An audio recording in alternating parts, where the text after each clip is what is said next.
And we're on film, so we have to act like we know what we're doing. So, thanks for coming. It's been great. We have an exciting presentation by Ms. Branson's pillow about understanding bullying, bully prevention, and lots of other things, exciting things to talk about. First of all, we just wanted to approve the minutes from last month. We've got a copy. Anybody have any huge disputes with anything? Can we pass them? Anybody want to make a motion to pass the minutes from last month? A motion to pass. Excellent. Any denials? What do you say? Anybody deny? Okay, we passed it. Should we go around and yeah, do you want to go around and introduce yourself? A lot of people are from last month. There's some new people, I think. So you want to say your name and your kids, what grade your kids are? My name is Lisa Costello. I have a son who is in Miss Greenwood's class. I'm Pastor.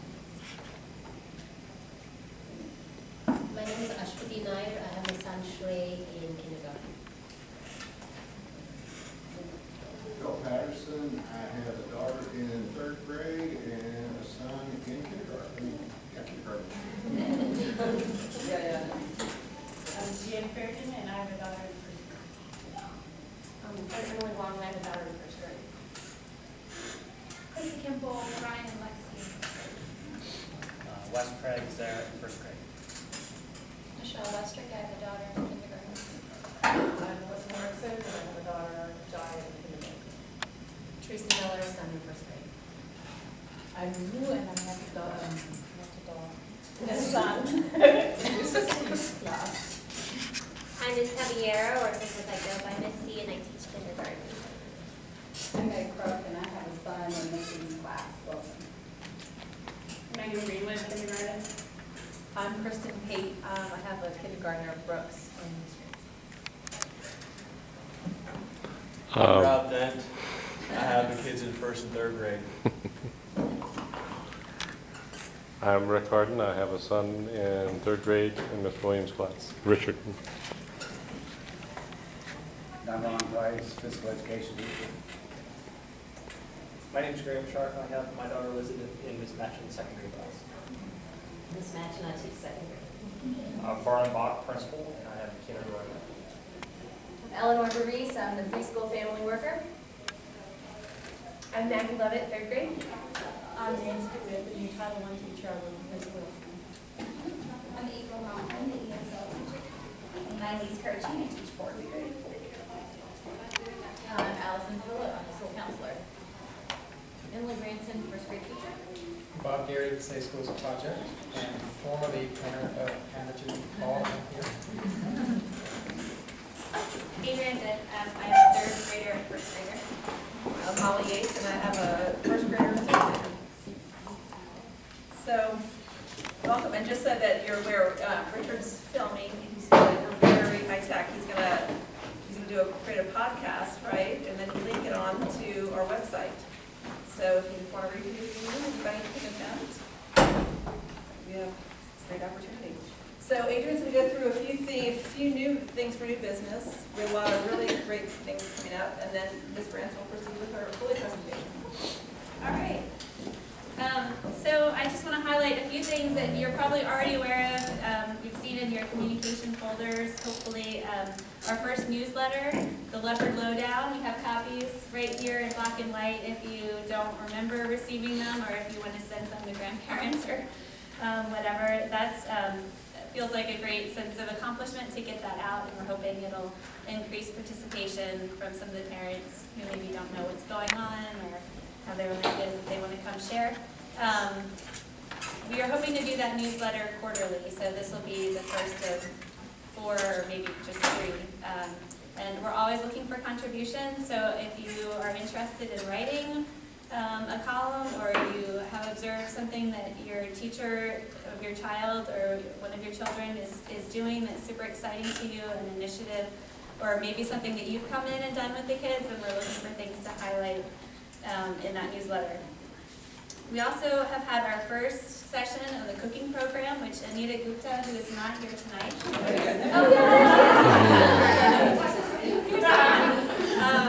is our wonderful coordinator for that. It's 2nd and 3rd grade, and we're excited to announce that the PTO is going to support the 4th grade in participating in this program through the end of 2011, with hopes of getting more funds through our fundraisers and being able to continue that into the spring and seeing where things go next year. But that was a huge success. The classes, Anita, do you want to stand up and just give it a quick?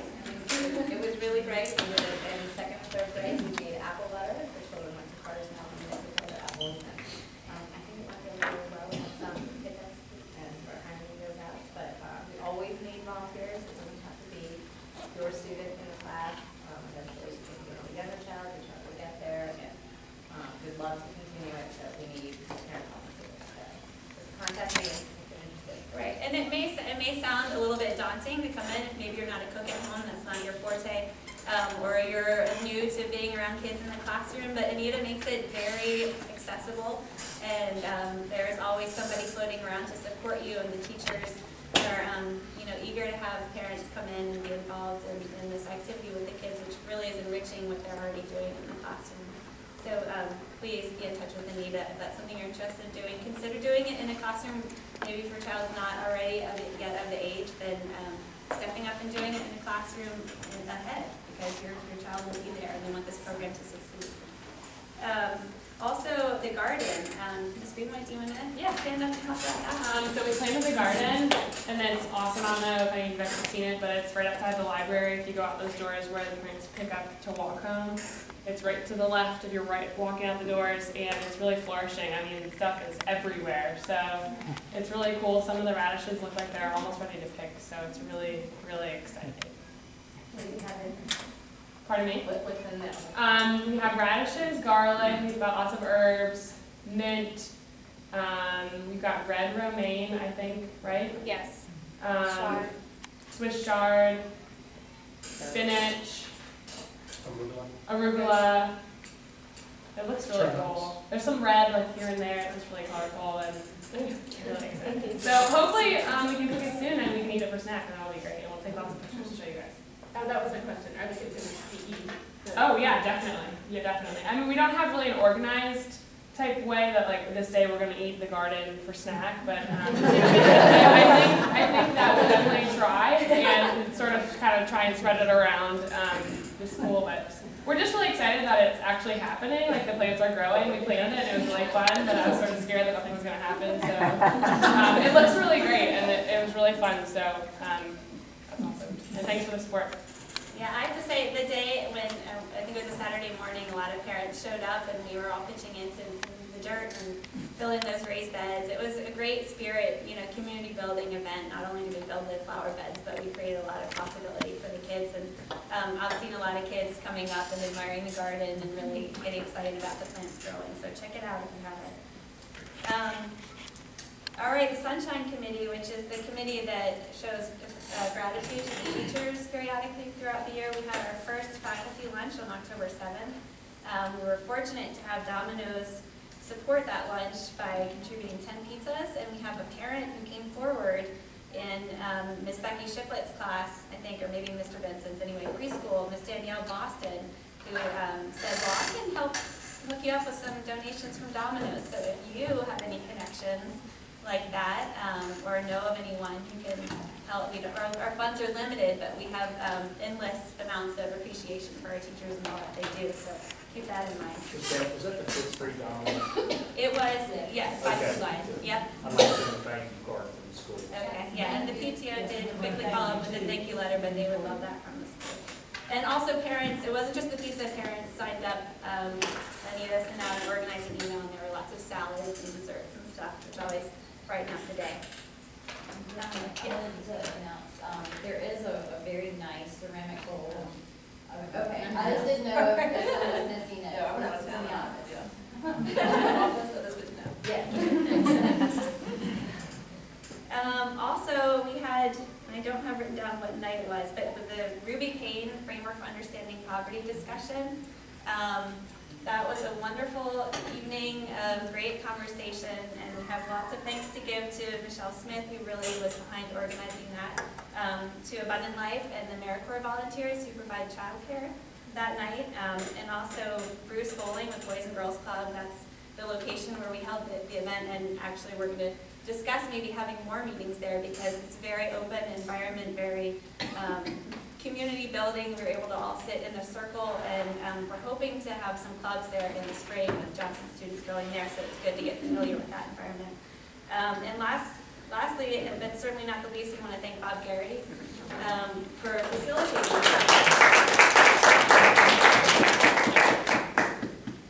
Are there any questions about that conversation? Anybody else who wants to contribute any feedback from their experience of that night? Go ahead. I missed it, but I'm curious what sort of action items came out of the discussion, if anything did as of the discussion. I think Bob decided to divide us into groups. There were some couple small group discussion times where people, talked about their experience of the book, and then some guided questions about like what's community and what's culture. So there wasn't a consensus necessarily of action items, but there was a time for people to share like what did this kind of change, like how might you approach the school or situations with the students differently. And I feel very strongly that everybody who read the book and everybody who was there at the discussion left with that. So there are books left over, so if you're still interested in reading the book, you couldn't have made the discussion. A lot of people couldn't make it at the last minute, but it's a terrific book to read. And there was a suggestion in the faculty suggestion box, which I shared out at the faculty meeting directly after that, where some staff wanted to have some further discussion as a staff in a faculty meeting about what does this mean for us here at Johnson, and what can we take away from it, and what action items could we put in place here at school. Yeah. Any other questions? I just for me individually, participating there and hearing the feedback with my son in kindergarten, it just made me think, what if he's a cup, what am I putting in there? And am I programming him for poverty? Am I programming him, in my interactions and the environment that I'm setting at home? And so just on a personal level, it just got me thinking, what kind of paths am I starting to guide him down? And just on a very personal level.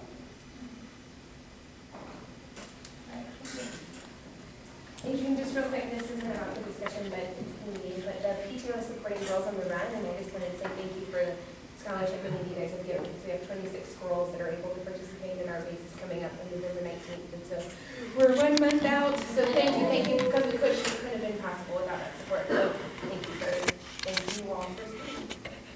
Well, thanks for bringing the program to Johnson, Yeah. too. It's really affecting positive change in their lives. And I'm sorry, is that what they're here? No, it's hopefully, our hope is to eventually get it to Charlottesville. Now that Jackson Via also has a Girls on the Run program, but it's in Lynchburg at Sweet Briar College, actually.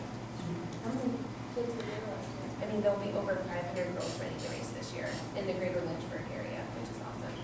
So, yeah. And hopefully some of the girls will have friends, mentors, family members running. Yeah, last year we had one adult person, one running buddy per girl, so that was awesome. So, yeah. All right, and Nancy DeWitt has a quick announcement to make about a volunteer opportunity. Yes, Mrs. Wilson and I are trying to get our materials organized for teaching reading. We just need somebody who has the opportunity to go and get a couple of hours just to help us get some of our materials organized. So if you're willing to do that, contact me here. So it's my understanding these are little paper booklets that the kids use for reading, and they just need to be kind of regrouped and organized. Some of them are the paper booklets, and then others are what we call text copies, which the children read a short story in a book at school, and then we send home a copy to be read for more practice, additional practice that evening at home. A lot of people have used this notebook over the years, and we're missing some. It's mixed up, and we have several of these notebooks that we need to get reorganized and reset up so that we can quickly and easily access the materials that we need.